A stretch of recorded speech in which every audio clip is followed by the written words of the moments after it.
হর হর মহাদেব। কেমন আছেন সবাই? আজকে যেহেতু শিবরাত্রি, সেই কারণে আমরা সবাই যাচ্ছি গঙ্গায়। গঙ্গায় সবাই স্নান করে জল নিয়ে বাড়ি আসবো। তো এখন আমরা সবাই টোটো করে যাচ্ছি গঙ্গায়, আর এখানে আমরা সবাই ছিলাম, সবাই একসাথেই শিবরাত্রির উপোস করেছি।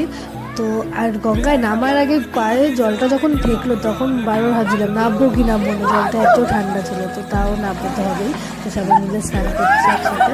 আর গঙ্গায় গেলে একটু মনটা বলে যে একটু সাঁতার কেটে আসি, তো গেলাম একটু সাঁতার কাটলাম। একটুখানি কি গেছি, বেশি যাওয়া অসম্ভব গঙ্গায়, কোথায় ডুবে যাব ফালতু। তো সাঁতার টাতার কেটে সবাই মিলে স্নান টান করে ঘটিতে জল ভরে নিয়ে চলে এসেছি। তো ডুব দিয়ে জল ভরতে হয়, তো ওটাই করলাম। জলটা ভরে নিয়ে পাড়ে চলে এলাম, স্নান করে কাঠঠোকরার মতো হয়ে গেছে। স্নান করে ঠান্ডায় কাঁপতে কাঁপতে বসে পড়েছি। নেক্সট ভিডিওতে আবার দেখা হবে। টাটা।